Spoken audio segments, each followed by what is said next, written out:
साथियों नमस्कार। आज इस प्रेस वार्ता में आए हुए मेरे सभी पत्रकार साथियों का, सोशल मीडिया के साथियों का बहुत बहुत स्वागत है। हम लोग आभारी हैं कि आप हमारी आवाज लगातार देश के कोने कोने तक पहुंचा रहे हैं, लोगों तक पहुंचा रहे हैं। और केवल आप ही लोग हैं जिनकी वजह से यह आंदोलन अब बहुत तेजी के साथ और बहुत मजबूती के साथ आगे बढ़ रहा है। देश के कोने कोने से लगातार लोग जुड़ रहे हैं और मुझे विश्वास है कि जो हमने कॉल दी है 2 अप्रैल दिन शनिवार दिल्ली में रानी झांसी रोड पर डॉक्टर अंबेडकर भवन में 11 बजे से 3 बजे तक के लिए जो देश भर के साथियों को बुलाकर उस आंदोलन पर चर्चा करके उस दिन इस आंदोलन को पूरी तरह से शुरू किया जाएगा, वो आप सबकी बदौलत बहुत मजबूती के साथ लोगों में पहुंच रहा है। आज साथियों जो हमने बुलाया है आपको, ये उत्तर प्रदेश सरकार शपथ ले रही है। ये आज का दिन न केवल भारत के राजनीतिक इतिहास में बल्कि उत्तर प्रदेश के राजनीतिक इतिहास में बहुत ही घोर काले दिन के रूप में दर्ज होगा। आज वो सरकार शपथ लेने जा रही है जिसको उत्तर प्रदेश की जनता का मत हासिल नहीं है। उत्तर प्रदेश की जनता ने उसे वोट नहीं दिया। आज वो सरकार शपथ लेने जा रही है जिसे इस देश के चुनाव आयोग ने बेईमानी करके ईवीएम में बड़े पैमाने पर घोटाला करके सत्ता में बिठाया है। और वो सरकार शपथ लेने जा रही है जो शासन प्रशासन की गुंडागर्दी के दम पर अपनी हारी हुई सीटों को जबरदस्ती जिताकर सरकार बनाई जा रही है। वो सरकार आज शपथ लेने जा रही है और मैं पूरे विश्वास के साथ कह सकता हूं कि देश के बल्कि उत्तर प्रदेश के आज के बाद में और भी बुरे दिन ये प्रदेश की जनता आने वाले समय में देखेगी। जो कुछ 5 साल में आपने देखा है किस तरह से प्रदेश की जनता की दुर्गति हुई, उस पर अन्याय और अत्याचार हुआ, वो आने वाले समय में आप और बुरी स्थिति में आप देखेंगे। और इसमें कैसे कैसे जो कौन कौन तबाह होंगे आने वाले समय में, वो एक एक करके हम आपको बताएंगे। और इसमें सबसे पहले जो इस प्रदेश में जो 4.5 करोड़ बेरोजगार हैं, जो पढ़े लिखे बेरोजगार हैं, और इस प्रदेश की जो शिक्षा व्यवस्था है वो किस तरह से तबाह होगी, मैं चाहूंगा कि उस विषय में हमारी पार्टी राष्ट्रीय जनता संघर्ष पार्टी के राष्ट्रीय कोऑर्डिनेटर हैं डॉक्टर विजय कुमार साहब, वो आपको पूरी तरह से इसमें बताएंगे कि कैसे जो बेरोजगार हैं, नौजवान हैं, कैसे तबाह होगा।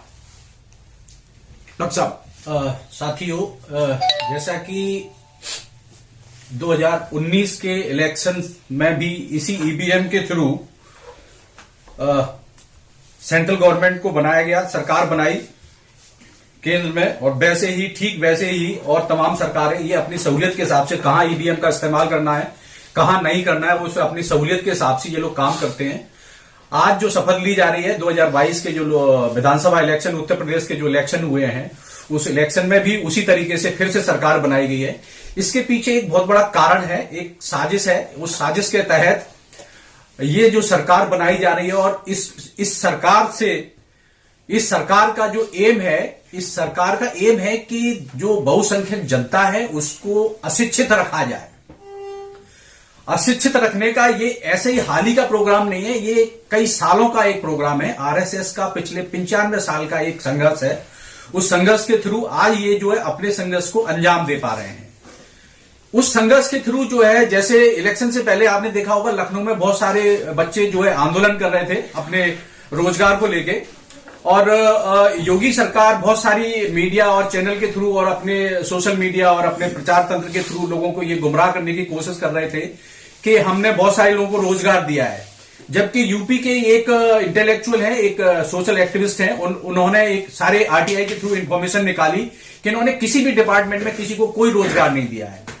ये आपको प्रमोशन के थ्रू ऐसा बताएंगे कि हमने बहुत सारे लोगों को रोजगार दिया, लेकिन एक्चुअल में ऐसा नहीं है। सच्चाई आप लोग भी और जनता के जो अवेयर लोग हैं वो उनसे हम ये अपील करते हैं कि वो हमारी बात पे विश्वास न करके आरटीआई के थ्रू या डिफरेंट वेबसाइट पे जाके ये पता कर सकते हैं कि इनके शासन से पहले कितना जगह फुल की गई थी और इनके शासन के बाद कितने लोगों को नई रोजगार दिया गया है।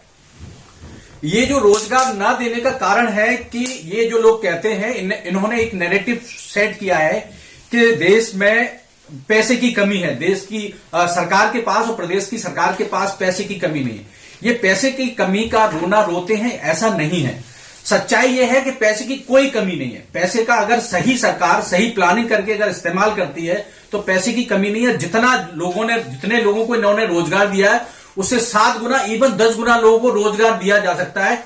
उसके लिए हमारे एक साथी ने एक किताब लिखी है कि इस देश में सारी जनता, जितने 82 करोड़ लोगों को ये रोजगार कौन सा आधार, जो कोई सा एक कार्ड होता है जो बिलो पॉवर्टी लाइन के लोग होते हैं, जिनको ये राशन देते हैं, उस राशन को ना देते हुए हमारे पास एक मॉडल है जिससे हम देश के हर एक युवा को रोजगार दे सकते हैं। तो ये एक प्लानिंग की कमी है जिसकी वजह से ये रोजगार नहीं देना चाहते हैं। रही बात एजुकेशन की, एजुकेशन में अभी हाल ही में एक न्यू एजुकेशन पॉलिसी, इन्होंने एक नई एजुकेशन पॉलिसी 20 लेके आए हैं। उस एजुकेशन पॉलिसी को मुझे नहीं लगता कि ये, पहली बात तो इन लोगों ने उस एजुकेशन पॉलिसी को किसी भी स्टोर पे नहीं मिलेगी, आपको इनकी वेबसाइट पे नहीं मिलेगी। इसका एक समझने की बात है क्यों नहीं मिलेगी। इसका कारण है कि लोग जनता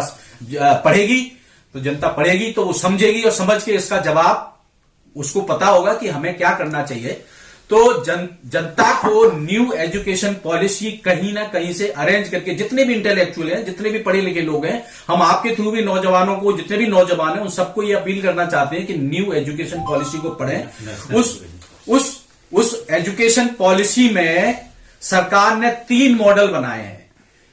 जिस स्कूल में 3000, जिस गांव में 3000 बच्चों से कम बच्चे हैं, उन स्कूलों को बंद किया जाएगा। जबकि आप देख रहे हैं कि देश में जनसंख्या बढ़ती जा रही है और ये स्कूल बंद करते जा रहे हैं। सरकारी स्कूल जब बंद होंगे तो वो बच्चे कहां पढ़ने जाएंगे। ये कोई भी आदमी अपना थोड़ा सा भी दिमाग लगाएगा तो समझ सकता है कि एक तरफ सरकार स्कूल बंद करने जा रही है और दूसरी तरफ जनसंख्या की बढ़ोतरी हो रही है। दूसरा, सरकार ने एक सिस्टम बनाया है न्यू एजुकेशन पॉलिसी में, ग्रेडिंग सिस्टम। पहले जो वर्ण व्यवस्था थी उसी के अकॉर्डिंग इन्होंने एक एजुकेशन सिस्टम में ग्रेड सिस्टम बनाया है। ग्रेड ए, ग्रेड बी और ग्रेड सी। ग्रेड सी में जो एजुकेशन सिस्टम है उस सिस्टम को गवर्नमेंट फंड देगी। Fully funded government aided institute होंगे। उस इंस्टीट्यूट में कोई स्किल का काम नहीं होगा, कोई स्किल डेवलपमेंट का कोई काम नहीं होगा। वो सिर्फ आपको एक डिग्री प्रोवाइड करा देंगे कि आपने बीए कर लिया है, आपने इंजीनियर बन गए, आप डॉक्टर बन गए, लेकिन उसमें स्किल कुछ नहीं होगा आपके पास। वो गवर्नमेंट एडेड होगा। दूसरी जो ग्रेड है, बी ग्रेड, उसमें सिस्टम है कि आधा गवर्नमेंट फंड करेगी और आधा सेल्फ इंस्टीट्यूट उसको ऑर्गेनाइज करेगा या अरेंज करेगा। उसमें भी फीस कम से कम फीस ₹1,00,000 से कम नहीं होगी 1 साल की। तो कितने लोग हैं जो हमारे देश में 1 लाख 1 साल की फीस पे कर सकते हैं। तीसरा जो ए ग्रेड सिस्टम है उसमें जो आप देख रहे हैं आज तमाम, जो आप किसी अपने बच्चे को प्रोफेशनल कॉलेज में अगर एडमिशन कराने जाते हैं, 25 लाख रुपए, जो मिनिमम रेट बता रहा हूं, 15 लाख से 25 लाख रुपए मिनिमम रेट है जो प्रोफेशनल कॉलेज का है। इंजीनियरिंग में कराने जाओगे या मेडिकल कॉलेज में कराने जाएंगे, जिनका मिनिमम रेट 15 लाख से और 25 लाख है और मैक्सिमम का कोई लिमिट नहीं है। वो डिपेंड करता है कि आपके कॉलेज का या इंस्टीट्यूट का ग्रेड कितना है। ये 3 ग्रेड गवर्नमेंट ने बनाए हैं। इससे ये मोटी मोटी बात बता रहा हूं, उसमें बहुत सारी चीजें हैं जो बताने लायक हैं, लेकिन इतने छोटे ऐसे पीरियड में नहीं बताया जा सकता। लेकिन ये 3 मोटी मोटी बातें हैं कि ये जो ग्रेड सिस्टम है, इस ग्रेड सिस्टम से सरकार इस जनता को क्या बनाना चाहती है। जब ये जनता के पास जो डिग्रियां होंगी, जिन डिग्रियों में कोई स्किल नहीं होगा, तो वो बच्चे क्या करेंगे? वो बच्चे मजदूरी के अलावा और कुछ नहीं करेंगे। आपका डंडा और झंडा उठाएंगे, सरकार जैसे चाहेगी भर के ले जाएगी गाड़ी में, उनको खाना देगी और उनके बाद डंडे और झंडे उठवाएगी, उनसे जय जयकार करवाएगी। इससे ज्यादा और कुछ नहीं होने वाला है। तो ये जनता से अपील है, ये सरकार आपको किसी भी ना किसी तरीके से आपको गुलाम बनाना चाहती है। मतलब ये है कि वो सीधे सीधे पढ़े लिखे मूर्ख होंगे, मतलब उनके पास डिग्रियां होंगी लेकिन वो जानते कुछ नहीं होंगे। गुलाब, जो इलेक्शन को जो कॉन्स्पिरेसी के साथ इन्होंने इस बार जीता है, इससे पहले भी जीता था। ये इतिहास पहली बार नहीं हो रहा है। बाबा साहब को जब 1952 में पहला इलेक्शन हुआ था तो बाबा साहब को 50,000 वोटों से बेईमानी करके हराया था। दूसरी बात, अभी एक साथी ने हमारे ने बोला कि अभी कुछ समय पहले J&K में इलेक्शन हुआ था। उस इलेक्शन में कांग्रेस ने फारूक अब्दुल्ला को गलत नीतियों के थ्रू या बेईमानी से उनको सीएम बनाया था। ये वाली बात फारूक अब्दुल्ला ने सीएम रहते हुए एक्सेप्ट किया कि हां मैं बेईमानी से जीता था। और वही सिस्टम जो कांग्रेस का है, वही सिस्टम एग्रेसिव तरीके से बीजेपी अपना रही। बीजेपी ने 2014 का इलेक्शन बेईमानी से जीता, 2019 का इलेक्शन बेईमानी से जीता और ये वाला इलेक्शन भी बेईमानी से जीता है। कुछ लोग जो सवाल करते हैं कि सर ये जो आप ईवीएम की बार बार बात करते हो, जो अब तमाम प्रदेशों में जो दूसरी पार्टी की जो गवर्नमेंट बनती है वो गवर्नमेंट कैसे बनती है? तो कोई भी बेईमानी होती है, उस बेईमानी से पहले कभी बड़े टारगेट को पाने के लिए छोटे टारगेट की बलि चढ़ानी पड़ती है। ये कुछ लोग मूर्ख लोग हैं जो ये समझते नहीं है कि सरकारें जो है जनता को कैसे मूर्ख बनाती है। जब कभी बड़ी मछली को फंसाते हैं तो कांटे में छोटी मछली फंसानी पड़ती है। ये जनता को समझने की जरूरत है। अगर ये नहीं जीती तो इतिहास में पहली बार ऐसा हुआ है कि बीजेपी का कोई भी लीडर, इवन मंत्री तक अपने गांव नहीं पहुंच पाया इन दिनों में। उन्हीं के गांव के लोग जो उनके नियर एंड डियर होते थे, जो उनके लिए जिंदाबाद जिंदाबाद के नारे लगाते थे, उन्होंने उनको बहुत मारा, उनके कपड़े फाड़ दिए, खून खुनारा कर दिया। वो भारी बहुमत से जीत के आए इस इलेक्शन। तो आप ये जो सारी चीजें अब आपकी समझ में आ गई कि ये क्या क्या स्थिति आपके सामने होने वाली है।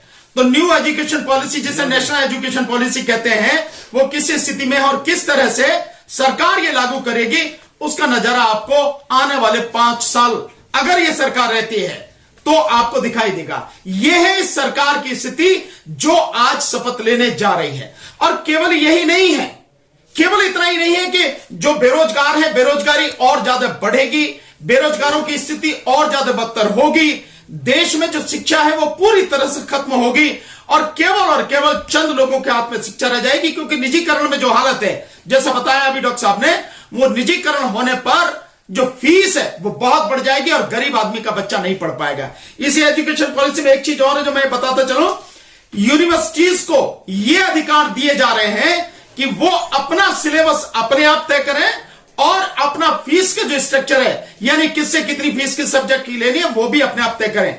इसका मतलब यह है कि 850 यूनिवर्सिटियां हैं तो क्या 850 सिलेबस होंगे, क्या 850 तरह की फीस स्ट्रक्चर होगा, यह भी देखने और समझने की जरूरत है। और यह सिर्फ और सिर्फ तबाही की निशानी है जो वो चाहते हैं, लोगों को उलझा के मूर्ख बना के। केवल यही नहीं, ये जो स्थिति जिस तरह से चल रही है, अगर ये सरकार, भाजपा सरकार 2014 में आती है तो आप समझ लीजिए कि तबाही कितने बड़े पैमाने पर होगी उसका अंदाजा नहीं है। जो 2024 में आती है केंद्र में तो तबाही बड़े पैमाने पर होगी। केंद्र का जो काम है, संविधान जो कहता है सरकार कैसी होनी चाहिए, वेलफेयर स्टेट, कल्याणकारी राज्य है। लेकिन कल्याणकारी राज्य नहीं होगा, वो विनाशकारी राज्य होगा। और क्यों होगा विनाशकारी?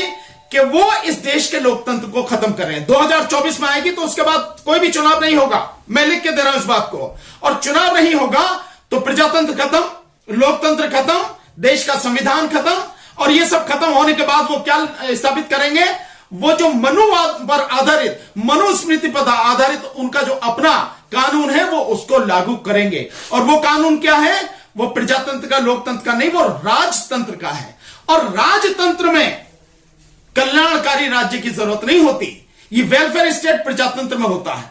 तो जो कल्याणकारी राज्य है वो खत्म हो जाएगा, विनाशकारी राज्य शुरू होगा। और उसमें सबसे पहले क्या होगा कि कल्याण के जितने भी कार्यक्रम होते हैं वो सब खत्म हो गए, जिसमें एजुकेशन है, मेडिकल फैसिलिटी है और गरीब समाज के लिए और जो चीजें हैं।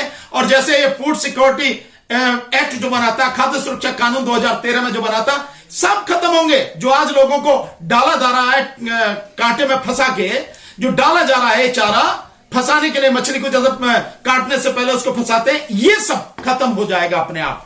इसके अलावा जो खत्म होगा, क्योंकि वेलफेयर स्टेट नहीं है तो इस देश में 25 लाख आंगनवाड़ी हैं, वो आंगनवाड़ियों का काम खत्म हो जाएगा। आंगनवाड़ियों का कोई रोजगार नहीं होगा। जो आज थोड़ा बहुत है भी, वो 25 लाख आंगनवाड़ियां बिल्कुल बेरोजगार हो जाएंगी। इसके अलावा उनके साथ आशा वर्कर, एएनएम मतलब कल्याण से संबंधित जितने भी हों, जनता के कल्याण से सारे जो योजनाएं हैं, सारे जो रोजगार हैं, वो सब खत्म होंगे। और इसके अलावा अभी एक सुप्रीम कोर्ट से फैसला आया है, जो फैसला था कि जो भूतपूर्व सैनिक हैं उनका 1 रैंक 1 पेंशन का था। मोदी जिस समय जब आए थे तो रेवाड़ी में बड़ी जबरदस्त मीटिंग हुई थी सैनिकों की, उसमें बड़ा उन्होंने वादा किया था कि 1 रैंक 1 पेंशन, और जो 1 रैंक 1 पेंशन लागू किया वो नहीं था जो सैनिक चाहते थे, जिसका विरोध वो आज भी लगातार कर रहे हैं। जंतर मंतर पर रेगुलर धरना उनका चलता है। सुप्रीम कोर्ट में पिटीशन डाला था, उनका पिटीशन खारिज हो गया है। तो कितना बड़ा प्रभाव उन सैनिकों पर पड़ेगा, मैं समझता हूं हमारे जो साथी हैं, हमारे राष्ट्रीय महासचिव श्री हिजम राजेंद्र सिंघा साहब, ये उनको लगातार कवर करते रहे हैं। ये 2 मिनट में बताएंगे कि किस तरह से सैनिकों की तबाही होगी। जो हमारे जो भूतपूर्व सैनिक है, उनकी मांग था कि 1 रैंक 1 पेंशन, यानी कि जिस रैंक से आप रिटायर हुए हैं उसी रैंक के बराबर के आपको तनख्वाह मिले। वाजपेयी सरकार जब पिछले बार जो थे उस समय पे जो है सैनिकों की या पूरा देश की जो जितनी जो सरकारी कर्मचारी है उनका पेंशन खत्म कर दिया गया था। दूसरा चीज, अभी हाल ही में जो अमित शाह जो है सीआईएसएफ का एक एनुअल फंक्शन में गया था, उसमें यह बताया गया था कि अब प्राइवेट सिक्योरिटी गार्ड को ट्रेन किया जाए, यानी कि इसमें सीधा सीधा जो आप इसको बारीकी से क्रोनोलॉजी से देखा जाए तो आप सीआईएसएफ को भी खत्म करने का एक उनकी प्लानिंग इंटरनली ये चल रहा है। दूसरा चीज, सीआरपीएफ का अभी हाल ही में जो है जम्मू में उन्हें पहले बार जम्मू में दिल्ली से बाहर जो है उनके एनुअल जो फंक्शन जो होता है उसमें भी ये बताया गया कि लोकल लड़कों को भी ट्रेन किया जाए। इसका मतलब सीधा सीधा है कि आपकी फौज की नफरी जो है उसको भी रिड्यूस किया जाए। जो 1 रैंक 1 पेंशन की जो बात है, मैं सारे जो भूतपूर्व फौजी जो है मैं उनसे अपील करना चाहता हूं, हम आपका साथ है और आप हमारा साथ दीजिए। हम इस ईवीएम को हटाओ, बैन ईवीएम की जो आंदोलन जो है उसमें साथ दीजिए। हम आपके हर मुद्दे पर हमने साथ दिए हैं। हमारे जो राष्ट्रीय अध्यक्ष भानु प्रताप जी, डॉक्टर विजय, और हमारा जो जितनी मुझे लगता है कि आप जो पत्रकार है, ये हमारा जो पीपल साहब है, राजकुमार साहब है, आप लोगों ने भी कवर किया था 1 रैंक 1 पेंशन को। आपने मेजर जनरल शब्बीर सिंह की अगुवाई में जो चल रहा था सुप्रीम कोर्ट में, ये खारिज हो गया। अभी जो फौजियों को जो चाहिए था, जो 18 साल से लेकर के जो यंग जो आर्मी की जो नेचर होता है, नेचर वर्क होता है, वो यंग उम्र में, कम उम्र की ही मतलब उसकी सर्विस को चाहता है। तो वो 30 से लेकर के 40 के बीच में उनको रिटायर किया जाता है। जो जिस परिवार के उनके बच्चे होते हैं उस समय पर जो खर्चा जो बढ़ने लगते हैं उस समय पर उनको रिटायर किया जाता है। जिसकी जो आदमी का जो लाइफ के जीवन का जो सबसे महत्वपूर्ण जो डायमंड टाइम जो होता है उस समय पर वो आपकी फौजी बैरक में जो है काले बूट, काले बक्सा, उसके साथ उसके जिंदगी गुजरना पड़ता है। जब उसकी खर्चा भरने का टाइम होता है उसको रिटायर किया जाता है। लेकिन उनकी जो पेंशन जो है, एक जो सिविल कर्मचारी जो चपरासी जो है उससे भी कम पेंशन मिलता है। ये बहुत दुख की बात है। ये जो सुप्रीम कोर्ट की जो डिसीजन है उसमें मैं टिप्पणी नहीं करना चाहूंगा, लेकिन जो रिटायर फौजी जो है वो फिर रिट पिटीशन डालने जा रहा है। लेकिन हम उनसे, रिटायर फौजी हैं, उनसे मांग करते हैं आप हमारे साथ आइए, हम आपके मुद्दे को जो है फिर हम उसको आगे बढ़ाने में हमारे बस मैं आपको सिर्फ 2 मिनट में अपनी बात और खत्म करेंगे, उसके बाद आप पत्रकार साथी जो भी सवाल पूछना चाहें वो पूछें, सिर्फ इतना कह के। दूसरा चीज अभी एक सप्लीमेंट मैं देना चाहूंगा। जो अभी नेशनल एजुकेशन पॉलिसी के जो बात कहे हैं, इसमें जेएनयू में जो पीएचडी जो होते हैं 1170 के समथिंग जो पीएचडी इंटेक, एमफिल और पीएचडी के इंटेक होते हैं, उसको रिड्यूस करके 117 में ही उसको सीमित रह गया। ये आप जो जेएनयू में जो बच्चे पढ़ते हैं, बहुत कम पैसे में जो रिसर्च करते हैं, जो गरीब बच्चे पढ़ते हैं, जो मध्यम वर्ग की जो फैमिली से जो आते हैं, उनके लिए जो है एक बहुत नेगेटिव ब्रेक है। मतलब सीधा सा है कि जहां कहीं से भी अगर इस देश में पढ़ाई के लिए लोग आ सकते हैं, गरीब बच्चों को जगह मिल सकती है, उस सबको खत्म किया बहुत सिस्टमेटिक ढंग से है। भाजपा सरकार हर उस इंस्टीट्यूट को पूरी तरह से तबाह करने में लगी है, खत्म करने में लगी है, जहां कहीं से भी किसी इस देश के गरीब को, मध्यम वर्ग के बच्चों को एजुकेशन मिल सकती है, रोजगार मिल सकता है, मान सम्मान से जीने का कोई हक मिल सकता है। हर चीज को खत्म कर रही है। यह बड़े दुख की बात है कि देश में आज की तारीख में तकरीबन 7 से 8 लाख बच्चे हर साल विदेशों में पढ़ने जा रहे हैं। मतलब ये सोचने की बात है कि तकरीबन 2.25 से 2.5 लाख रुपया, 2.5 लाख करोड़ रुपया, 2.25 लाख करोड़ से 2.5 लाख करोड़ रुपया केवल उनके माता पिता विदेशों में फीस में देते हैं। बाकी और खर्चा अलग है। अगर सरकार ध्यान दे तो इतना पैसा इस देश में बच सकता है। सरकार ध्यान दे तो वो जो बच्चे 8 लाख वहां जाते हैं यही हो सकते हैं। लेकिन शिक्षा देना, रोजगार देना, स्वास्थ्य सुविधाओं को देना, किसानों की मदद करना, मजदूरों को सम्मानपूर्वक जीवन देना, यह भाजपा सरकार के कहीं भी उसके एजेंडे में नहीं है, उसकी नीयत में नहीं है। इसलिए यह जो सरकार बनी आज जो शपथ ले रही है, आने वाले समय के लिए बहुत ही खतरनाक इस देश के लिए स्थिति है। मैं कहूंगा कि लोगों को जाग जाना चाहिए। इसीलिए आज हम आपके माध्यम से, आप सारे मीडिया साथियों के माध्यम से अपील करना चाहते हैं उन आंगनवाड़ी बहनों से जिनको भाजपा सरकार ने वादा करके भी कुछ नहीं दिया, हमारा इस ईवीएम के आंदोलन में साथ दें। वो आशा वर्कर, वो जो सहायिका हैं, वो जो एएनएम है, जो सब इन जिनको वादा किया था, जिनके लिए कुछ नहीं किया, हम उनसे वादा करते हैं, हम उनसे निवेदन करते हैं इस ईवीएम की लड़ाई में हमारा साथ दें। इस ईवीएम में लड़ाई में इसलिए साथ देना है, अगर ईवीएम रहेगी तो भाजपा रहेगी, भाजपा रहेगी तो कोई भी किसी को भी कुछ मिलेगा नहीं। गरीब हो, मजदूर हो, मध्यम वर्ग हो, पूरी तरह से तबाह होगा। आप देख रहे हैं इसी भाजपा ने इलेक्शन के बाद तुरंत अमित शाह ने कहा था कि होली और दिवाली पे सिलेंडर पहुंचेगा। सिलेंडर तो पहुंचा नहीं, 50 रुपए महंगा सिलेंडर हो गया और 2 दिन में पेट्रोल और डीजल वो भी 1 रुपए 60 पैसे महंगा हो गया। और इसके अलावा पीएनजी भी 1 रुपए महंगी होगी, 1 या 1.5 रुपए जो है वो भी महंगी होगी।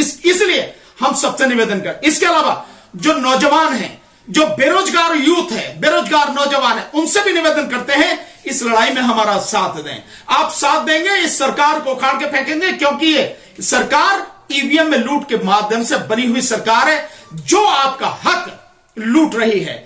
जिसने आपको चुनाव के दौरान भी इलाहाबाद में निकाल के हॉस्टल में से लट्ठू बजवाया, ये वही सरकार है। तो आपको क्या देगी? आपको तबाह कर देगी। इसलिए हमारा साथ दें। इसलिए जो रिटायर्ड सैनिक है उनसे भी हमारा निवेदन है। और इसके अलावा जो पेंशनधारी हैं, जो पुरानी पेंशन को चाहते हैं कि लागू हो, जिसके लिए माननीय अखिलेश यादव जी ने इस चुनाव में वादा किया था और लोगों का बड़ा अच्छा सहयोग मिला था, वो पुरानी पेंशन जो 2004 में अटल बिहारी वाजपेयी की सरकार में खत्म कर दी गई थी, उन सबसे भी हमारा निवेदन है। आप चाहते हैं कि आपको आपका हक मिले, पुरानी पेंशन मिले, इस सरकार को उखाड़ फेंकने में हमारा साथ दें, ईवीएम के आंदोलन में हमारा साथ दें। यही निवेदन आपसे कर रहे हैं। और आखिर में आपसे एक निवेदन है साथियों, सभी जो भी साथी जिस भी यूट्यूब चैनल के माध्यम से ये आवाज हमारी पहुंच रही है, जहां तक भी, उन सबसे निवेदन है हमारा, उस यूट्यूब चैनल को कोई भी हो उसे सब्सक्राइब जरूर करें। यही वो यूट्यूब के साथी हैं, सोशल मीडिया के साथी हैं, जो हमारी बात आप तक पहुंचा रहे हैं। वो कोई भी चैनल हो उसको सब्सक्राइब करें साथियों। और इसके साथ